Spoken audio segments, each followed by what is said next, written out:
Hi, welcome to crack one. ഇപ്പം നമ്മളിത് നോക്കാൻ പോകുന്നത് നമ്മൾ നോക്കിക്കൊണ്ടിരുന്ന കലകൾ എന്ന സീരീസിൻ്റെ പാർട്ട് 3 ആണ് നമ്മൾ നോക്കാൻ പോകുന്നത്. പിന്നെ നമ്മൾ ഒന്നിൽ കൂടുതൽ കലകളെ പറ്റി നോക്കുന്നുണ്ട്. എന്നാൽ നമ്മൾ ആദ്യം നോക്കിയത് കഥകളിയും പിന്നെ കൂടിയാട്ടമാണ് നോക്കിയത്. അത് രണ്ടും അത്യാവശ്യം നന്നായിട്ട് തന്നെ നോക്കണം, കാരണം ഡീറ്റെയിൽഡ് ആയിട്ട് PSC ചോദിക്കുന്നതാണ് ആ രണ്ടെണ്ണം. ബാക്കിയുള്ളതെന്ന് പറയുന്നത് ഒരുപാട് അങ്ങനെ ഡീറ്റെയിൽഡ് ആയിട്ട് നമ്മൾ നോക്കേണ്ട ആവശ്യമില്ല. അത്യാവശ്യം PSC ചോദിക്കുന്ന പ്രീവിയസ് ക്വസ്റ്റ്യൻസും ബാക്കി കുറച്ച് ഡീറ്റെയിൽസും വെച്ചാണ് ക്ലാസ് എടുക്കുന്നത്. കാരണം ഏറ്റവും കൂടുതൽ പ്രശ്നമുള്ള ഭാഗം എന്ന് പറയുന്നത് കലകളിൽ ഏറ്റവും കൂടുതൽ വരുന്ന ചോദ്യങ്ങൾ വരുന്ന ഭാഗം എന്ന് പറയുന്നതും കഥകളിയും കൂടിയാട്ടമാണ്. ബാക്കിയുള്ളതെന്ന് പറയുകയാണെങ്കിൽ ചോദ്യങ്ങൾ വരുന്നുണ്ടെങ്കിലും ഒരുപാട് ചോദ്യങ്ങൾ അങ്ങനെ കാണാറില്ല. അങ്ങനെ ഒരുപാട് ഡീപ്പായിട്ട് ചോദ്യങ്ങൾ അങ്ങനെ അധികം വന്നിട്ടില്ല. അതുകൊണ്ട് തന്നെ വന്നിട്ടുള്ള പ്രീവിയസ് ക്വസ്റ്റ്യനുകളും പിന്നെ കുറച്ച് ഡീറ്റെയിൽഡ് ആയിട്ട് ബേസിക് ഡീറ്റെയിൽഡ് ആയിട്ടുള്ള കുറച്ച് കാര്യങ്ങളും വെച്ചാണ് ഇനി ക്ലാസ് വരുന്നത്. അപ്പോൾ അതുകൊണ്ട് തന്നെ ഓരോ കലകളും അധികം കലകളിൽ ഒരുപാട് കാര്യങ്ങൾ പറയാനുണ്ടാവില്ല. അതുകൊണ്ട് തന്നെ ഒന്നിൽ കൂടുതൽ കലകൾ ഒരു ക്ലാസ്സിലുണ്ടാവും. അപ്പം നമ്മൾ ഇന്ന് കൂത്താണ് ആദ്യം നോക്കാൻ പോകുന്നത്. അത് കഴിഞ്ഞ് നമ്മൾ അടുത്ത കല നോക്കുന്നതാണ്. അപ്പം നമുക്ക് ആദ്യം കൂത്തിനെ പറ്റി നോക്കാം. അപ്പൊ കൂത്തെന്ന് പറയുന്ന അമ്പലങ്ങളിലെ കൂത്തുതറകളിലോ അല്ലെങ്കിൽ കൂത്തമ്പലങ്ങളിലോ ആണ് കൂത്ത് അരങ്ങേറാറുള്ളത്. ഇത് കൂടുതൽ അറിയപ്പെടുന്നത് ചാക്യാർ കൂത്ത് എന്നാണ് അറിയുന്നത് കേട്ടോ. എന്താണ് ചാക്യാർ കൂത്ത് എന്നാണ് അറിയുന്നത്. കൂത്ത് അല്ലെങ്കിൽ ചാക്യാർ കൂത്ത്. പുരാണ കഥകളുടെ കഥാപാത്രങ്ങൾ അഭിനയിച്ച് അവതരിപ്പിക്കുന്ന ഏകാംഗ അഭിനയമാണ് ഇത് ചാക്യാർ കൂത്ത്. അതാണ് ഏകാംഗ അഭിനയമാണ്. അതായത് ഒരു അംഗം മാത്രമേ ഉണ്ടാവുള്ളൂ. ആ വ്യക്തിയുടെ അഭിനയമാണ് എന്ത് ചാക്യാർ കൂത്ത് എന്ന് പറയുന്നത്. ഏകാംഗ അഭിനയമാണ്. അത് പുരാണ കഥാപാത്രങ്ങളെ അഭിനയിച്ച് ഫലിപ്പിക്കുകയാണ് ചെയ്യുന്നത്. അതിനെയാണ് എന്ത് ചാക്യാർ കൂത്ത് എന്ന് പറയുന്നത്. ഈ ചാക്യാർ കൂത്ത് അവതരിപ്പിക്കുന്നത് ചാക്യാർ സമുദായത്തിലെ അംഗങ്ങളാണ്. ആരാണ്? ചാക്യാർ സമുദായത്തിലെ അംഗങ്ങളാണ് ഇത് ചാക്യാർ കൂത്ത് അവതരിപ്പിക്കുന്നത്. ചാക്യാർ കൂത്തിന് വാചിക പ്രാധാന്യമാണ് കൊടുക്കുന്നത്. അതായത് അഭിനയത്തോടൊപ്പം അതെന്താണ് ഈ സംസാരം, അവരാ വാചികമായിട്ടുള്ള അവരുടെ കഴിവിനെയാണ് കൂടുതലായിട്ട് ഇതിനകത്ത് ഈ കലയ്ക്ക് കൂടുതലായിട്ട് പറയുന്നത്. കൂത്തിനകത്ത് ഏറ്റവും ഇമ്പോർട്ടൻറ്റ് വാചിക പ്രാധാന്യമാണ്. അഭിനയവും വാചിക പ്രാധാന്യമാണ് ഭയങ്കരമായിട്ട് വരുന്നത്. ഈ നൃത്യ നാട്യങ്ങളല്ല വരുന്നത്. വാചിക പ്രയോഗങ്ങളാണ് കൂടുതൽ പ്രാധാന്യം വരുന്നത്. ഇനി സ്ത്രീ കഥാപാത്രം നോക്കുകയാണെങ്കിൽ സ്ത്രീ കഥാപാത്രങ്ങൾ അവതരിപ്പിക്കുന്ന കൂത്തുകളാണ് നങ്ങ്യാർ കൂത്ത്. പുരുഷ കഥാപാത്രങ്ങൾ അവതരിപ്പിക്കുന്നത് ചാക്യാർ കൂത്തും, സ്ത്രീ കഥാപാത്രങ്ങൾ അവതരിപ്പിക്കുന്നതാണെങ്കിൽ നങ്ങ്യാർ കൂത്തുമാണ്. ഈ നങ്ങ്യാർ കൂത്ത് എന്താണ്? മൂക അഭിനയ കലയാണ്. എന്താണ്? മൂക അഭിനയ കലയാണ്. ചാക്യാർ കൂത്ത് എന്താണ്? ചാക്യാർ കൂത്ത് നമ്മൾ എന്തായാലും വാചിക അഭിനയം എന്നാണ് പറയുന്നത്. വാചിക അഭിനയം ഇവിടെ കണ്ടോ, വാചിക അഭിനയമാണ് പറയുന്നത്. പക്ഷെ നങ്ങ്യാർ കൂത്ത് എന്താണ്? നങ്ങ്യാർ കൂത്ത് അതിന് വിപരീതമായിട്ട് മൂക അഭിനയ കലയാണ്. എന്താ? മൂക അഭിനയ കലയാണ് എന്ത്? നങ്ങ്യാർ കൂത്ത്. ചാക്യാർ കൂത്ത് വാചിക അഭിനയവും നങ്ങ്യാർ കൂത്ത് മൂക അഭിനയവുമാണ്. ഈ നങ്ങ്യാർ കൂത്തിന് ഇതിവൃത്തം എന്ന് പറയുന്നത് ശ്രീകൃഷ്ണ ചരിതമാണ്. എന്താണ്? ശ്രീകൃഷ്ണ ചരിതമാണ് നങ്ങ്യാർ കൂത്തിന്റെ ഇതിവൃത്തമായിട്ട് നമ്മൾ എടുക്കുന്നത്. ഈ നങ്ങ്യാർ കൂത്തിനെ കൂടുതലായിട്ട് എടുക്കുന്നത് ശ്രീകൃഷ്ണ ചരിതം അല്ലെങ്കിൽ ശ്രീകൃഷ്ണന്റെ കഥകളും പുരാണങ്ങളൊക്കെയാണ് കൂടുതലായിട്ട് ഉപയോഗിക്കുന്നത്. നങ്ങ്യാർ കൂത്ത് പൂർണ്ണമായി നടത്തുന്ന ഭാഷ ഏതാണ്? സംസ്കൃത ഭാഷയിലാണ് നങ്ങ്യാർ കൂത്ത് നടത്തുന്നത്. നങ്ങ്യാർ കൂത്ത് ഏത് ഭാഷയിലാണ് നടത്തുന്നത്? പൂർണ്ണമായിട്ട് നങ്ങ്യാർ കൂത്ത് നടത്തുന്നത് സംസ്കൃത ഭാഷയിലാണ് നങ്ങ്യാർ കൂത്ത് പൂർണ്ണമായിട്ട് നടത്തുന്നത്. ഇനി പുരുഷാർത്ഥങ്ങളെ കുറിച്ച് അറിവ് നൽകുന്ന കലാരൂപം ഏതാണ്? ചാക്യാർ കൂത്ത്. പുരുഷാർത്ഥം, അതായത് വർഷങ്ങളായിട്ടുള്ള കാലങ്ങൾ, അതായത് മനുഷ്യ കാലത്തെ തൊട്ട്, അതായത് പുരുഷാർത്ഥം എന്ന് പറയുന്നത് പുരുഷന്മാരെ പറ്റിയല്ല.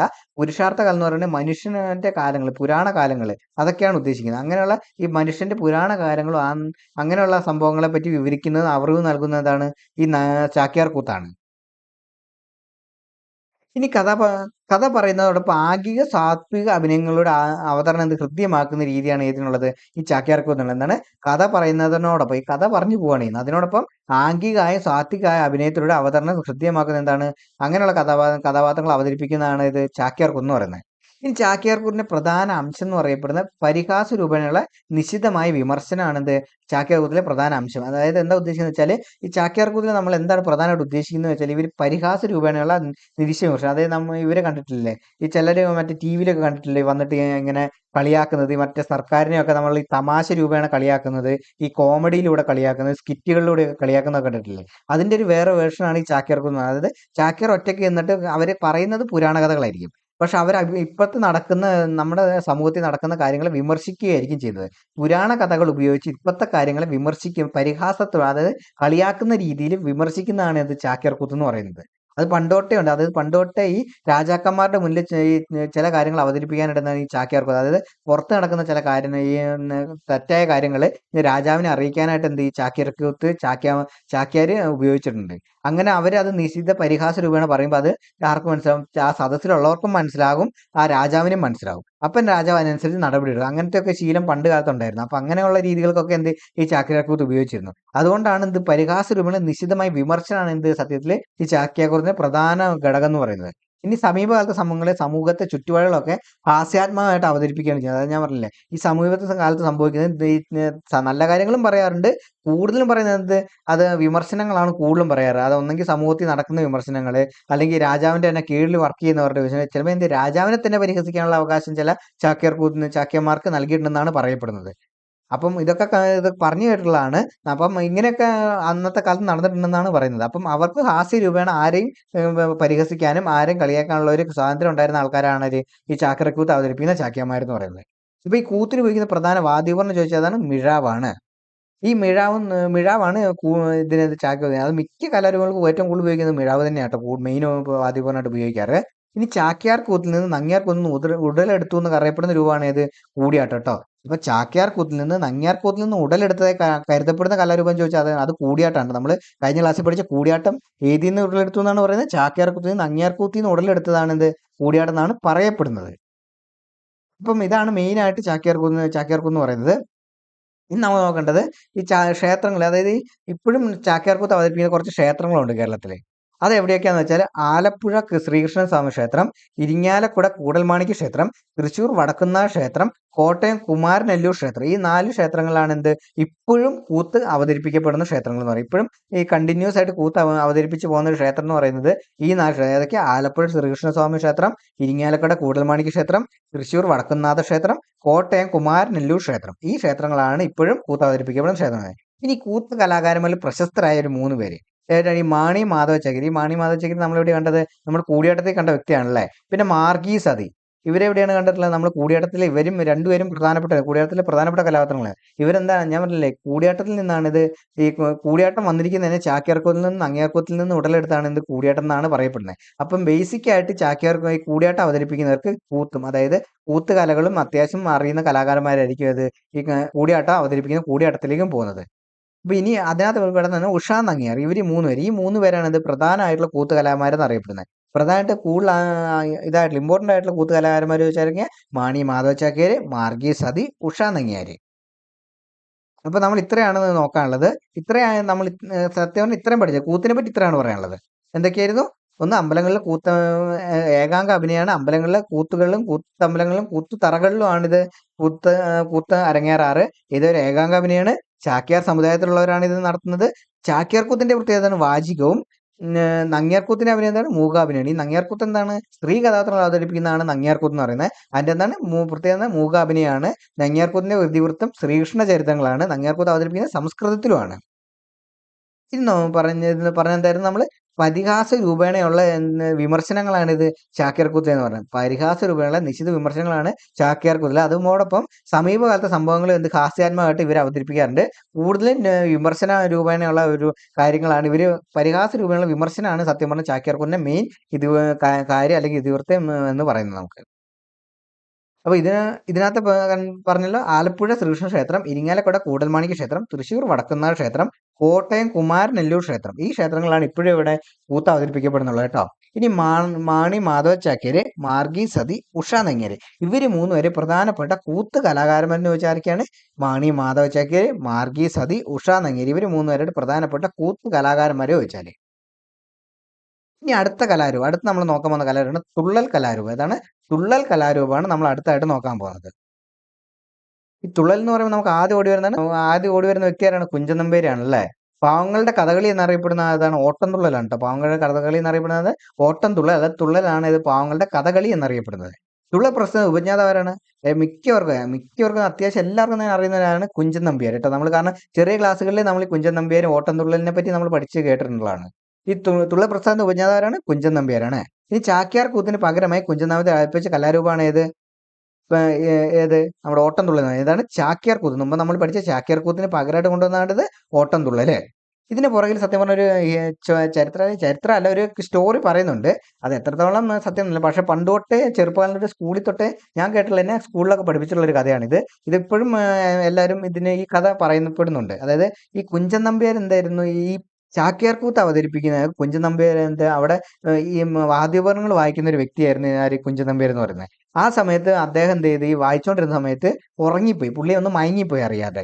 അങ്ങനെ മയങ്ങിയ സമയത്ത് ഇത് ആര് കണ്ടു? ഈ ചാക്യാർ കൂത്ത് അവതരിപ്പിക്കുന്ന മെയിൻ ആയിട്ടുള്ള ചാക്യാര് കണ്ടു. അപ്പൊ ഈ ചാക്യാർ എന്ത് ചെയ്തു? ആ അവസരം മുതലെടുത്ത് കുഞ്ചൻ നമ്പ്യാരെ നന്നായിട്ട് അങ്ങ് വിമർശിക്കുകയും കളിയാക്കാനും തുടങ്ങി. ആ സദസ്സിൽ അത്രയും വലിയ സദസ്സിന് മുന്നിൽ വെച്ചിട്ട് ചാക്യാർ കൂത്തിൽ തന്നെ പറഞ്ഞല്ലോ, ചാക്യാർ കൂത്ത് എന്ന് പറഞ്ഞിട്ടുണ്ടെങ്കിൽ തന്നെ എന്താണ് ഒരു പരിഹാസവും കളിയാക്കലും ആണ് സത്യം പറഞ്ഞാല്. അപ്പൊ എന്ത് ഈ കുഞ്ചൻ നമ്പ്യാരുടെ ഈ ഉറക്കം കണ്ടിട്ട് പറ്റെ അങ്ങ് കളിയാക്കി. പറ്റെന്ന് പറഞ്ഞാൽ വളരെ മോശമായിട്ട് തന്നെ കളിയാക്കി പുള്ളീനെ. അപ്പൊ എന്ത് ചെയ്തു? പുള്ളിക്ക് അത് ഇഷ്ടമില്ല. കുഞ്ചൻ നമ്പ്യാർക്ക് ഭയങ്കര സങ്കടമായത്. കുഞ്ചൻ നമ്പ്യാർ ആ സദസ്സിൽ നിന്ന് അങ്ങനെ ഇറങ്ങിപ്പോയത്. അന്ന് രാത്രി തന്നെ പുള്ളി തീരുമാനിച്ചു ഇതിന് ബദലടിച്ച ഈ ചാക്യാർക്ക് ഒരു തിരിച്ചടി കൊടുക്കണമെന്ന് തീരുമാനിച്ചു. അങ്ങനെയാണ് പുള്ളി അന്ന് രാത്രി ഇരുന്ന് ഓട്ടംതുള്ളൽ എന്ന കലാരൂപം ഉണ്ടാക്കുകയും പിന്നീട് ഈ ചാക്യാർ കൂത്ത് നടക്കുന്നതിന് ഓപ്പോസിറ്റ് ആയിട്ട് തന്നെ ഇദ്ദേഹം സ്വന്തമായിട്ടൊരു സ്റ്റേജ് ബിൽഡ് ചെയ്ത് അവിടെ തന്റെ ഓട്ടംതുള്ളല് അവതരിപ്പിച്ചു. അപ്പൊ ഇത് കാണാൻ തുടങ്ങിയപ്പോൾ ചാക്യാർ കൂത്തിനേക്കാളും കുറെ പേർക്ക് ഇത് ഇഷ്ടപ്പെടാൻ തുടങ്ങി. കണ്ട് രസിക്കാൻ തുടങ്ങിയപ്പോൾ എന്ത് ചെയ്തു? എല്ലാവരും അങ്ങോട്ട് പോകാൻ തുടങ്ങി. കാരണം ചാക്യാർ കൂത്ത് കൂടുതൽ സംസ്കൃതത്തിലും ഓട്ടംതുള്ളൽ കൂടുതൽ മലയാളത്തിൽ തനിമയാർന്ന ഭാഷയിലാണ്, മലയാള ഭാഷയിലാണ് പറയുന്നത്. അപ്പം അത് അങ്ങനെ ഒരു വ്യത്യാസം കൂടി വന്നപ്പോൾ എന്ത് ചെയ്തു? ജനങ്ങൾക്ക് കൂടുതൽ മനസ്സിലാവുന്ന രീതിയിൽ ഓട്ടംതുള്ളൽ അവതരിപ്പിച്ചപ്പോൾ ജനങ്ങളെല്ലാം അങ്ങോട്ടേക്ക് പോകാൻ തുടങ്ങി. അപ്പൊ ചാക്യാർ കൂത്ത് അവിടെ തടസ്സപ്പെടുകയും ഓട്ടംതുള്ളൽ എന്ന ഇത് തുടക്കമാവുകയായിരുന്നു ചെയ്തത്. അങ്ങനെ ഒരു കഥയാണ് പണ്ട് പറഞ്ഞു കേട്ടിട്ടുള്ളത്. അപ്പം ഇത് എത്രത്തോളം ഇതിന്റെ ഇതുണ്ടെന്ന് നമുക്ക് സത്യം ഉണ്ടെന്നുള്ളത് നമുക്ക് കറക്റ്റ് പറയാൻ പറ്റില്ല. കാരണം ഇത് എല്ലാം കഥകളാണല്ലോ, സ്റ്റോറികളാണല്ലോ. അപ്പം ഇങ്ങനെയാണ് ഇത് പണ്ട് തൊട്ടേ പറഞ്ഞു ഈ ഓട്ടംതുള്ളലിനെ പറ്റിയും കുഞ്ചൻ നമ്പ്യാരെ പറ്റിയും പണ്ട് തൊട്ടേ പറഞ്ഞു കേൾക്കുന്ന ഒരു കഥയാണിത്. അപ്പൊ അതുകൊണ്ടാണ് പറയുന്നത് ചാക്യാർ കൂത്തിന് പകരമായി കുഞ്ചൻ നമ്പ്യാർ അവതരിപ്പിച്ച കലാരൂപമാണ് ഇത് ഓട്ടംതുള്ളൽ എന്നറിയപ്പെടുന്നത്. ഈ ക്ഷേത്ര കലകളിൽ ജനകീയത നേടുവാൻ സാധിച്ച കലാരൂപം എന്നറിയപ്പെടുന്നത് ഏതാണ്? ഓട്ടംതുള്ളൽ കേട്ടോ. ക്ഷേത്രങ്ങളിൽ കൂടുതൽ ജനങ്ങൾക്ക് ഇഷ്ടപ്പെട്ടതും കൂടുതൽ ആൾക്കാർ കണ്ടതുമായിട്ടുള്ള ജനകീയത. കാരണം ബാക്കിയുള്ളതെന്ന് പറഞ്ഞിട്ടുണ്ടെങ്കിൽ ബ്രാഹ്മണന്മാർക്ക് മാത്രം, അതായത് അന്ന് അങ്ങനെ വരുന്നുണ്ടായിരുന്നല്ലോ ഈ ജാതി ഇത് എന്നൊക്കെ. അപ്പൊ ഇങ്ങനത്തെ കാര്യങ്ങളൊക്കെ കാണാൻ, അത് കഥകളിയാണെങ്കിൽ ചാക്യാർകൂത്ത് ഇങ്ങനെയുള്ള സംഭവം ബ്രാഹ്മണന്മാർക്ക് മാത്രമേ കാണാൻ പാടുള്ളൂ എന്നൊക്കെ ഉണ്ടായിരുന്നു. പക്ഷെ ഓട്ടംതുള്ളലിന് അങ്ങനെ ഒരു ഇത് ഇല്ലായിരുന്നു. കാരണം ക്ഷേത്രങ്ങളിൽ പുറമെ, അത് സാധാരണ ക്ഷേത്രത്തിന് പുറത്തായിട്ടാണ് ഓട്ടംതുള്ളൽ അവതരിപ്പിച്ച് കാണപ്പെടുന്നത്. കാരണം എന്താണ്? ഇത് ക്ഷേത്രത്തിന് പുറത്തായിട്ട് സാധാരണ ജനങ്ങൾക്കും കൂടി വേണ്ടിയിട്ടായിരുന്നു ഓട്ടംതുള്ളൽ നടത്തിയിരുന്നത്. അപ്പൊ കൂടുതൽ ജനങ്ങളിലേക്ക് ജനശ്രദ്ധ നേടിയതും ഇത് ജനങ്ങൾ കൂടുതൽ മനസ്സിലാക്കപ്പെട്ടതായിട്ടുള്ള ഒരു കലാരൂപമാണ് ഓട്ടംതുള്ളൽ എന്ന് പറയുന്നത്. ഇനി സാധാരണ ഇത് എന്താണെന്ന് പറഞ്ഞില്ല, ക്ഷേത്രത്തിന് പുറത്താണ് ഓട്ടംതുള്ളൽ അവതരിപ്പിക്കാറ് കേട്ടോ. സാധാരണ ക്ഷേത്രത്തിന് പുറത്ത് അവതരിപ്പിക്കുന്ന കലയാണ് ഓട്ടംതുള്ളൽ എന്ന് പറയുന്നത്. ഇനി കുഞ്ചൻ നമ്പ്യാർ തുള്ളൽ രൂപപ്പെടുത്തുന്ന പ്രചോദനമായ കലാരൂപം ചോദിച്ചാൽ ഏതാണ്? പ്രചോദനമായത് പടയണി. ഏതിന് പകരാന്ന് വെച്ചാൽ ചാക്യാർ കൂത്ത്. ഏത് കലാരൂപമാണ് പ്രചോദനമായതെന്ന് വെച്ചാൽ പടയണിയാണ് ട്ടോ പ്രചോദനമായത്. ഏതാണ്? പടയണിയാണ് ഈ കുഞ്ചൻ നമ്പ്യാർക്ക് തുള്ളൽ രൂപപ്പെടുത്താൻ പ്രചോദനമായ കലാരൂപം എന്ന് പറയുന്നത്. ഈ തുള്ളൽ വൃത്തം എന്നറിയപ്പെടുന്ന ഏതാണ്? തുള്ളൽ വൃത്തം എന്ന് സാധാരണ അറിയപ്പെടുന്നത് തരംഗിണിയാണ് ട്ടോ. തുള്ളൽ വൃത്തം അല്ലെങ്കിൽ ഓട്ടംതുള്ളൽ. ഓട്ടംതുള്ളലിന്റെ വൃത്തം എന്നറിയപ്പെടുന്നത് തരംഗിണിയാണ്. ഓട്ടംതുള്ളൽ അല്ലെങ്കിൽ തുള്ളലിന്റെ വൃത്തം എന്നറിയപ്പെടുന്നത് തരംഗിണിയാണ്. തുള്ളൽ പ്രസ്ഥാനത്തിന് ഈറ്റില്ലം എന്നറിയപ്പെടുന്ന അമ്പലപ്പുഴയുണ്ട്. ഏതാണ്? ഈറ്റില്ലം എന്നറിയപ്പെടുന്ന അമ്പലപ്പുഴയാണ്. തുള്ളൽ പ്രസ്ഥാനത്തിന് ഈറ്റില്ലം എന്നറിയപ്പെടുന്നത് അമ്പലപ്പുഴയാണ്. അമ്പലപ്പുഴയാണ് തുള്ളൽ പ്രസ്ഥാനത്തിന് ഈറ്റില്ലം. ഈ കുഞ്ചൻ നമ്പ്യാർ ആദ്യമേ അവതരിപ്പിച്ച തുള്ളൽ ഏതാണ്? തുള്ളൽ ശീതങ്കം തുള്ളലാണ് കേട്ടോ. തുള്ളൽ ഏതാണ്? ശീതങ്കം തുള്ളലാണ് കുഞ്ചൻ നമ്പ്യാർ ആദ്യമായിട്ട് അവതരിപ്പിച്ച തുള്ളൽ. നമ്മൾ തുള്ളൽ എന്ന് പറയുമ്പോൾ നമുക്ക് ആദ്യം ഏതാണ് വരുന്നത്? ഓട്ടംതുള്ളലാണ് നമുക്ക് ആദ്യമായിട്ട് മനസ്സിലേക്ക് വരുന്നത്. പക്ഷെ ഓട്ടംതുള്ളലല്ല. തുള്ളൽ എന്ന് പറയുകയാണെങ്കിൽ ഓട്ടംതുള്ളൽ മാത്രമല്ല, 3 തരം തുള്ളലുണ്ട്. അതാണ് നമ്മൾ ഇനി അടുത്തത് നോക്കാൻ പോകുന്നത്. മെയിനായിട്ട് നമ്മൾ പറയുന്ന ഓട്ടംതുള്ളലാണ്. തുള്ളൽ എന്ന് പറഞ്ഞിട്ടുണ്ടെങ്കിൽ ഓട്ടംതുള്ളലാണ് മനസ്സിലേക്ക് വരുന്നതെങ്കിലും ഓട്ടംതുള്ളൽ, പറയൻതുള്ളൽ, ശീതകംതുള്ളൽ ഇങ്ങനെ 3 തരം തുള്ളലുകളാണ് ഉള്ളത്. അതുകൊണ്ടാണ് തുള്ളൽ എന്ന് നമ്മൾ ഈ കലാരൂപം പറയുന്നത്. ഓട്ടംതുള്ളൽ എന്ന് എടുത്ത് പറയാതെ തുള്ളൽ എന്ന് പറയുന്നത്. കാരണം നമ്മൾ ഈ 3 കലകളെയും കുറിച്ചാണ്, തുള്ളലുകളെ കുറിച്ച് നോക്കാനുണ്ട്. ഓട്ടംതുള്ളൽ, പറയൻതുള്ളൽ, ശീതകംതുള്ളൽ ഇങ്ങനെ 3 തരം 3 തരം തുള്ളലുകളുണ്ട്. അത് നമ്മൾ കൂടുതൽ കേൾക്കുന്നത് എന്താണ്? ഓട്ടംതുള്ളൽ എന്നാണ്. പക്ഷേ കുഞ്ചൻ നമ്പ്യാർ ആദ്യമായിട്ട് അവതരിപ്പിച്ച തുള്ളൽ ചോദിച്ചിട്ടുണ്ടെങ്കിൽ അത് ശീതങ്കം തുള്ളലായിരുന്നു കേട്ടോ. ഏറ്റവും ആദ്യമായിട്ട് അവതരിപ്പിച്ച തുള്ളൽ ഏതെന്ന് വെച്ചാൽ അതാണ് ശീതങ്കം തുള്ളലായിരുന്നു. ഇനി നമ്മൾ ഓരോ തുള്ളലും എടുത്ത് നോക്കാം. ഓട്ടംതുള്ളലിനെ പറ്റി നമ്മൾ ഇത്രയും നേരം പറഞ്ഞ എല്ലാം തന്നെ ഓട്ടംതുള്ളലിനെ പറ്റിയാണ്. അപ്പോൾ അതുകൊണ്ട് ഒരുപാട് കാര്യങ്ങൾ നമുക്ക് നോക്കാമല്ലോ. കുറച്ച് ഈ 2 പോയിന്റ് മെയിനായിട്ട് നോക്കാനുള്ളത്. ഓട്ടംതുള്ളലിന്റെ പാട്ടിന് ഉപയോഗിക്കുന്ന വൃത്തം ചോദിച്ചാൽ തരംഗിണിയാണ്. അത് തുള്ളലിന്റെ വൃത്തം ചോദിച്ചാലും തരംഗിണിയാണ്. ഓട്ടംതുള്ളലിന്റെ പാട്ടിന് ഉപയോഗിക്കുന്ന വൃത്തം ഏതാണെന്ന് ചോദിച്ചാലും തരംഗിണിയാണ് പറയേണ്ടത്. ഇനി ചെമ്പട താളം, ഗണപതി താളം എന്നിവ ഏതുമായിട്ട് ബന്ധപ്പെടുന്ന ഓട്ടംതുള്ളലുമായിട്ട് ബന്ധപ്പെട്ടിരിക്കുന്നത് എന്തൊക്കെ? ചെമ്പട താളവും ഗണപതി താളവും. ഈ 2 താളങ്ങൾ ഓട്ടംതുള്ളലുമായിട്ടാണ് ബന്ധപ്പെട്ടിരിക്കുന്നത്. നമുക്കിനി അടുത്ത് നോക്കാനുള്ളത് പറയൻതുള്ളലാണ്. പ്രഭാതത്തിൽ അരങ്ങേറുന്ന ഒരു തുള്ളൽ കലാരൂപമാണ് പറയൻതുള്ളൽ. അതായത് പ്രഭാതം എന്ന് പറയുന്നത് രാവിലെ, പ്രഭാതത്തിൽ എന്ന് പറഞ്ഞാൽ രാവിലെ അല്ലെങ്കിൽ പ്രഭാതത്തിൽ അരങ്ങേറുന്ന തുള്ളൽ എന്താണ്? അതിരാവിലെ പ്രഭാതത്തിൽ അരങ്ങേറുന്ന തുള്ളലാണ് ഇത് പറയൻതുള്ളൽ. സർപ്പഫണവും ശിവലിംഗവും ഉള്ള കിരീടം ഉപയോഗിക്കുന്നത് ഏതിനകത്താണ്? പറയൻതുള്ളലാണ്. ഇത് ഒരു പ്രീവിയസ് ക്വസ്റ്റ്യൻ ആണ്. സർപ്പഫണവും ശിവലിംഗവും ഉള്ള കിരീടം ഉപയോഗിക്കുന്ന തുള്ളൽ ഏതാണെന്ന് വെച്ചാൽ പറയൻതുള്ളലാണ്. പറയുന്ന രീതി അതാണ് കേട്ടോ. പറയുന്ന രീതിയിലുള്ള പാട്ട് സമ്പ്രദായമാണ് പറയൻതുള്ളലിന് ഉപയോഗിക്കുന്നത്. എന്താണ്? പറയുന്ന രീതിയിലുള്ള പാട്ട് സമ്പ്രദായം പറയൻതുള്ളലിന് ഉപയോഗിക്കുന്നത്. അതുകൊണ്ടാണ് പറയൻതുള്ളലിന് പേര് വന്നത്. പറയുന്ന രീതിയിലുള്ള പാട്ട് സമ്പ്രദായം എന്നുള്ളതുകൊണ്ടാണ് പറയൻതുള്ളൽ എന്ന പേര് ലഭിക്കാൻ തന്നെ കാരണം. ഇനി പറയൻതുള്ളലിലെ പാട്ടിന് ഉപയോഗിക്കുന്ന വൃത്തം ചോദിച്ചാൽ അത് മല്ലികാ വൃത്തമാണ് കേട്ടോ. ഓട്ടംതുള്ളലിന്റെ ഏതായിരുന്നു? ഓട്ടംതുള്ളലിന്റെ തരംഗിണിയാണ്. എന്നാൽ പറയൻതുള്ളൽ ഏതാണ്? മല്ലികയാണ്. പറയൻതുള്ളലിന്റെ വൃത്തം ഏതാണ്? മല്ലികാ വൃത്തമാണ് കേട്ടോ. ഇനി നമ്മൾ ശീതങ്കം തുള്ളല്. കുഞ്ചൻ നമ്പ്യാർ ആദ്യമായി അവതരിപ്പിച്ച ഏതാണ്? ശീതങ്കം തുള്ളലാണ് ട്ടോ. കുഞ്ചൻ നമ്പ്യാർ ആദ്യമായിട്ട് അവതരിപ്പിച്ച ഏതായിരുന്നു? ഓട്ടംതുള്ളലല്ല, ശീതങ്കം തുള്ളലായിരുന്നു. ആദ്യത്തെ തുള്ളൽ കൃതി എന്ന് പറയുന്നത് കല്യാണ സൗഗന്ധികമാണ്. അത് ഏത് തുള്ളലാണ്? ശീതങ്കം തുള്ളലാണ് കല്യാണ സൗഗന്ധികം. ആദ്യത്തെ കൃതി ഏതായിരുന്നു? കല്യാണ സൗഗന്ധികമാണ്. അത് രചിച്ചതാരാണ്? കുഞ്ചൻ നമ്പ്യാരാണ്. ഈ കുഞ്ചൻ നമ്പ്യാർ രചിച്ച ആദ്യത്തെ തുള്ളൽ കൃതിയാണ് കല്യാണ സൗഗന്ധികം. ഈ കല്യാണ സൗഗന്ധികം ഏത് തുള്ളലാണ്? ശീതങ്കം തുള്ളലാണ് ട്ടോ. ഏത് രീതി എന്ന് വെച്ചാൽ ശീതങ്കം തുള്ളലാണ് ട്ടോ. ഈ തുള്ളൽ വിഭാഗത്തിൽ കിരീടമില്ലാത്തത് ഏതിനാന്ന് ചോദിച്ചാൽ അത് ഏതിനാണ്? അത് ശീതങ്കം തുള്ളലാണ്. പറയൻതുള്ളലിന് ഏതിനായിരുന്നു? പറയൻതുള്ളലിന് എന്തായിരുന്നു പ്രത്യേകത? പറയൻതുള്ളലിന് കിരീടത്തിന്റെ പ്രത്യേകത എന്ന് പറഞ്ഞാൽ സർപ്പഫണോ ശിവലിംഗമുള്ള കിരീടമായിരുന്നു ഉപയോഗിച്ചിരുന്നെങ്കിൽ ശീതങ്കം തുള്ളലിന് കിരീടം ഇല്ല. അതാണ് അതിന്റെ പ്രത്യേകത. ഇനി ശീതങ്കം തുള്ളലിലെ പാട്ടിന് ഉപയോഗിക്കുന്ന വൃത്തം ചോദിച്ചാൽ ഏതാണ്? കാകളി വൃത്തമാണ് ട്ടോ. ഏതാണ്? കാകളി വൃത്താണ് ശീതങ്കം തുള്ളലിൽ ഉപയോഗിക്കുന്നത്. ഓട്ടംതുള്ളലിൽ ഏതാണ്? തരംഗിണിയാണ്. പറയൻതുള്ളലിന് ഏതാണ്? മല്ലികയാണ്. ഇനി ശീതങ്കം തുള്ളലിന് വെച്ചാൽ ഏതാണ്? കാകളിയാണ്. ഇങ്ങനെ 3 തരം വൃത്തമുണ്ട് ട്ടോ. അത് 3 അപ്പൊ അത് കറക്റ്റ് ആയിട്ടൊന്ന് പഠിച്ചു വെക്കാം. ഇനി പൊതുവെ രാത്രിയാണ് ഇത് ശീതങ്കം തുള്ളൽ അവതരിപ്പിക്കാറ്. രാത്രി അവതരിപ്പിക്കുന്ന ശീതങ്കം തുള്ളലും പ്രഭാതത്തിൽ അവതരിപ്പിക്കുന്ന ഏതാണ്? അത് പറയൻതുള്ളലുണ്ട്. പ്രഭാതത്തിൽ പറയൻതുള്ളലും രാത്രി അവതരിപ്പിക്കുന്ന ഏതാണ്? ശീതങ്കം തുള്ളലാണ്. ഇത് കുഞ്ചൻ നമ്പ്യാർ ആദ്യമായിട്ട് അവതരിപ്പിച്ചത് ഇത് രാത്രിയായിരുന്നു. കാരണം ചാക്യാർകൂത്ത് രാത്രി നടന്നപ്പോൾ അതിന് ഓപ്പോസിറ്റിൽ നിന്ന് നടത്തിയത് കൊണ്ട് തന്നെ ഇത് രാത്രിയായിരുന്നു നടത്തിയത്. അത് നടത്തിയതാണ് ശീതങ്കം തുള്ളലായിരുന്നു നടത്തിയത്. അതാണ് ഇതിന്റെ ഏറ്റവും വലിയ പ്രത്യേകത ട്ടോ. ഇനി നമ്മൾ നോക്കാനുള്ള കുഞ്ചൻ നമ്പ്യാരുടെ പ്രധാന കൃതികൾ, അതായത് തുള്ളൽ കൃതികൾ കുറച്ചെണ്ണമുണ്ട്. അതാണ് നമ്മൾ നോക്കേണ്ടത്. ഒന്നാമത്തെ കല്യാണ സൗഗന്ധികം, അത് അദ്ദേഹത്തിന്റെ ആദ്യത്തെ കൃതി. രണ്ടാമത് കിരാതവൃത്തം വഞ്ചിപ്പാട്ട്. ഏതാണ്? കിരാതവൃത്തം വഞ്ചിപ്പാട്ട്. അടുത്തതെന്ന് പറയുന്നത് രാമാനുജ ചരിതം. ഏതാണ്? രാമാനുജ ചരിതം. സീതാ സ്വയംവരം, സന്താന ഗോപാലം, ബാലി വിജയം, ഘോഷയാത്ര, സെമന്തകം, കർത്തവാര്യാർജുന വിജയം. എന്താണ്? കർത്തവാര്യാർജുന വിജയം. അങ്ങനെ ഇത്ര എണ്ണമാണ്. ഈ ഒരു പേരുകൾ ഓർത്തു വെക്കുക. കാരണം ഇത് കൂടുതൽ ഡീറ്റെയിൽസ് വേണ്ട. ഈ പേരുകളെങ്കിലും ഓർത്തു വെക്കുക. കാരണം ഈ പേരുകൾ തന്നിട്ട് ഇതിലെ കുഞ്ചൻ നമ്പ്യാരുടെ താഴെ തന്നതിൽ കുഞ്ചൻ നമ്പ്യാരുടെ കൃതികൾ ഏതൊക്കെയാണെന്നൊക്കെ ചോദ്യം വന്നാൽ നമുക്ക് എഴുതാൻ പറ്റണം. കാരണം ഡിഗ്രി ലെവലിൽ 10 മാർക്കിനാണ് കലാ സാഹിത്യ സംസ്കാരം എന്ന് പറയുന്നത് ചോദ്യം വരുന്നത്. 10 മാർക്കിന് വരുന്നുണ്ട്. അതുകൊണ്ട് തന്നെ അത്യാവശ്യം നല്ല രീതിയിൽ തന്നെ സ്റ്റേറ്റ്മെന്റ് ക്വസ്റ്റ്യൻസ് വരാനുള്ള സാധ്യതയുണ്ട്. അപ്പം ഇതൊക്കെ നന്നായിട്ട് തന്നെ നോക്കി വെക്കുക. ഇനിയിപ്പോൾ നമ്മൾ അടുത്ത് നോക്കാനുള്ളതാണ് പ്രശസ്തമായ തുള്ളൽ കലാകാരന്മാർ. ഏതെങ്കിലും പ്രശസ്തമായ തുള്ളൽ കലാകാരന്മാരാണ് നോക്കുന്നത്. ഒരു 4 പേരാണുള്ളത്. ഒന്ന് കലാമണ്ഡലം ഗീതാനന്ദൻ, ഒരു വടമൺ ദേവകിയമ്മ, കലാമണ്ഡലം പ്രഭാകരൻ, വടക്കൻ കണ്ണൻ നായർ. ആരൊക്കെയാണ്? കലാമണ്ഡലം ഗീതാനന്ദൻ, വടമൺ ദേവികയമ്മ, കലാമണ്ഡലം പ്രഭാകരൻ, വടക്കൻ കണ്ണൻ നായർ. ഇത്രയും പേരാണ് പ്രശസ്തരായ തുള്ളൽ കലാകാരന്മാർ എന്നറിയപ്പെടുന്നത്. അപ്പം ഇത്രയാണ് നമുക്ക് തുള്ളൽ കൃതികളെ പറ്റി പറയാനുള്ളത്. അപ്പൊ നമ്മൾ ഇന്ന് നോക്കിയതൊക്കെയാണ് കൂത്തും തുള്ളലുമാണ് നമ്മൾ നോക്കിയത്. ചാക്യാർകൂത്തും ഓട്ടംതുള്ളലുമാണ് മെയിൻ ആയിട്ട് ഇന്ന് നമ്മൾ നോക്കിയത്. ഇനി വരുന്നതെന്ന് പറഞ്ഞാൽ ഇതിലും ഇത്രയും ഡീറ്റെയിൽസ് പോലും നമ്മൾ ഉണ്ടാവില്ല. കാരണം രണ്ടെണ്ണം മാത്രമല്ല, അതിലും കൂടുതൽ കലകൾ വരും. കാരണം ഇനി കുറച്ച് 1-2 പോയിന്റ് ആയിട്ട് വരെ ചില കല, അതായത് പ്രീവിയസ് ചോദിച്ചാൽ അത്ര ചോദിച്ചിട്ടുണ്ടാവുള്ളൂ. ഒരുപാട് ഡീറ്റെയിൽ ആയിട്ട് ചോദിച്ചിട്ടുണ്ടാവില്ല. അപ്പൊ കലകൾ ഇനി പോകുന്തോറും ഇതിന്റെ കലകളുടെ വലിപ്പം കുറഞ്ഞു വരും. കാരണം വെച്ചാൽ ഡീറ്റെയിൽസ് കുറഞ്ഞു വരും. കാരണം ഒരുപാട് ഡീറ്റെയിൽ ആയിട്ട് നമ്മൾ പഠിക്കേണ്ട കാര്യമില്ല. ആദ്യത്തെ 2, അതായത് കഥകളിയും കൂടിയായിട്ടായിരുന്നു മെയിൻ ആയിട്ട് നമ്മൾ ഒരുപാട് ഡീറ്റെയിൽഡ് ആയിട്ട് പഠിക്കേണ്ടത്. ഇനി വരുന്നതോറും ഇങ്ങനെ കുറഞ്ഞു വരും. കാരണം PSC അധികം ചോദിക്കാത്ത ഭാഗങ്ങളാണ് ഇനി വരാൻ പോകുന്നത്. കൂടുതലും ചോദിച്ചിട്ടുള്ള ഭാഗമാണ് കഥകളി, കൂടിയാട്ടമൊക്കെയാണ് ഏറ്റവും കൂടുതൽ ചോദ്യങ്ങൾ PSC പ്രീവിയസ് ആയിട്ട് വന്നിട്ടുള്ളത്. ഇനി നമ്മൾ ചോദിക്കില്ല എന്നൊരിക്കലും പറയാൻ പറ്റില്ല. പക്ഷേ പ്രീവിയസ് വെച്ചാണ് നമുക്ക് പറയാൻ പറ്റും. കാരണം ഇത് പഠിക്കാൻ നിന്നിട്ടുണ്ടെങ്കിൽ ഒരുപാട് വലിയൊരു ടോപ്പിക്കാണ് സത്യം പറഞ്ഞ കലകൾ എന്ന് പറയുന്നത്. നമ്മളെല്ലാം കൂടെ അങ്ങനെ പഠിച്ചാൽ നമുക്ക് മനസ്സിലാക്കാനും പറ്റൂല. അപ്പൊ നമ്മൾ ഓരോ എക്സാം ഓറിയന്റഡ് ആയിട്ട് വേണം നമ്മൾ ഇത് നോക്കുന്നത്. അപ്പൊ അതിന്റെ രീതിയിലായിരിക്കും നമ്മൾ ഇതിന്റെ പോയിന്റുകളും തരുന്നത്. അപ്പൊ ഇതിന്റെ നോട്ട് മൊത്തം നമ്മൾ ടെലഗ്രാമിൽ ഇട്ടിട്ടുണ്ട്. എല്ലാ ദിവസവും ക്ലാസ്സിന് ശേഷം ഇതിന് ഓരോ നോട്ടുകൾ അതിന്റെ അപ്ലോഡ് ചെയ്യുന്നുണ്ട്. അപ്പം ടെലഗ്രാമിൽ എല്ലാവരും ജോയിൻ ചെയ്യുക. അതിനകത്ത് നോട്ടുകളൊക്കെ നോക്കുക. Thank you.